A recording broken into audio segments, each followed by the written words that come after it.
Bismillahirrahmanirrahim. Assalamualaikum warahmatullahi wabarakatuh.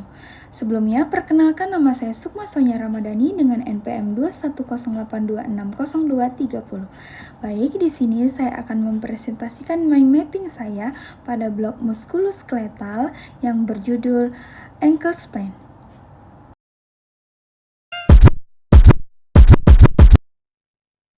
Baiklah, di sini saya akan menerangkan mengenai ankle span. Nah, ankle span ini merupakan cedera yang umum terjadi pada sendi pergelangan kaki, di mana ligamen di sekitar sendi tersebut mengalami merenggang atau robek. Nah, cedera ini biasanya terjadi saat pergelangan kaki terjepit atau tergelincir dalam posisi yang tidak wajar. Nah, gejalanya meliputi nyeri, membengkak atau edema, memar, dan kesulitan menahan berat badan pada pergelangan kaki yang terkena. Nah, adapun etiologi dari ankle sprain ini yaitu merupakan pengacu pada penyebab ataupun faktor-faktor yang menyebabkan cedera tersebut terjadi. Nah, berikut ada beberapa etiologi utama dari ankle sprain ini. Yang pertama yaitu aktivitas fisik. Yang kedua, posisi yang tidak wajar. Yang ketiga, permukaan yang tidak rata, kekuatan dan kelenturan. Nah, peralatan olahraga yang tidak sesuai, faktor lingkungan, serta faktor individunya sendiri. Nah, adapun gejala-gejala dari ankle sprain ini sendiri yaitu gejala yang pertama yaitu bervariasi tergantung pada tingkat keparahan cederanya.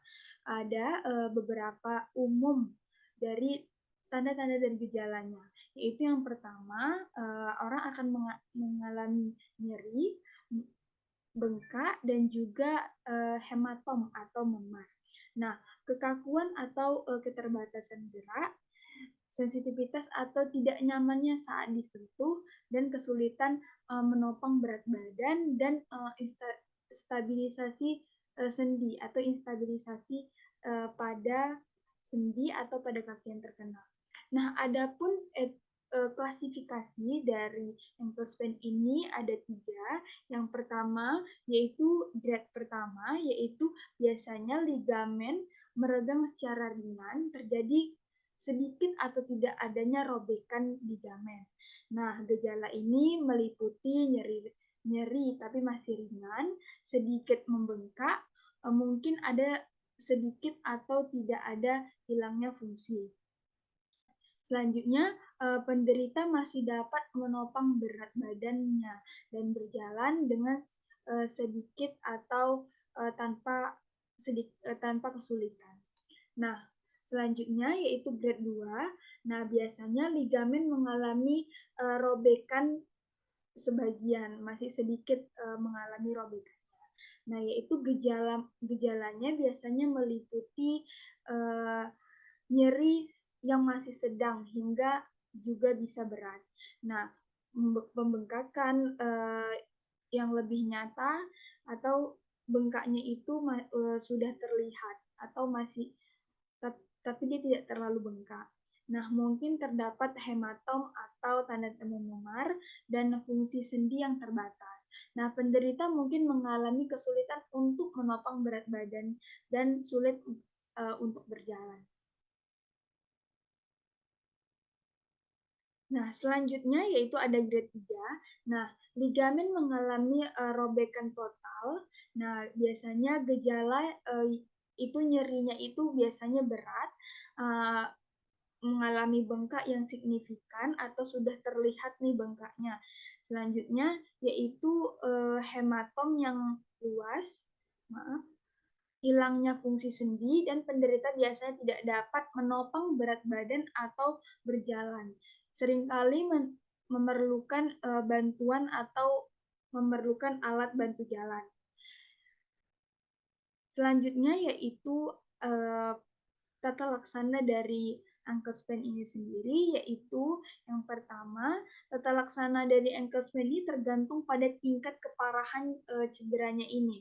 Nah, ada beberapa secara umum nih penanganan dari ankle sprain ini sendiri, yaitu yang pertama, pengolahan awal pada saat cedera terjadi biasanya itu ada sebenarnya rest. Yang pertama, rest itu istirahat, menghindari aktivitas. Selanjutnya ice itu biasanya, kompres dingin, dan selanjutnya kompres itu membantu pergelangan kaki dengan, perban gitu. Selanjutnya elevasi dan seseorang bisa kita suruh, menggerakkan kakinya yang terkena ankle sprain ini. Kita akan melihat, bagaimana elevasinya atau bagaimana pergerakannya. Nah, selanjutnya dengan tata laksana melalui obat-obatan. Nah, ada, yang pertama obat kita berikan berdasarkan nyerinya. Misalnya itu ada contoh obatnya itu paracetamol, ibuprofen, itu untuk yang obat, pereda nyeri, yaitu dapat membantu mengurangi nyeri dan, peradangannya. Selanjutnya yaitu obat antiinflamasi dan steroid. Nah, ini biasanya diresepkan untuk mengurangi peradangan jika diperlukan. Selanjutnya yaitu, fisioterapi atau rehabilitasi. Nah, biasanya kita anjurkan pasien untuk melakukan, fisioterapi atau rehabilitasi ini untuk, proses penyembuhan yang lebih signifikan atau lebih cepat.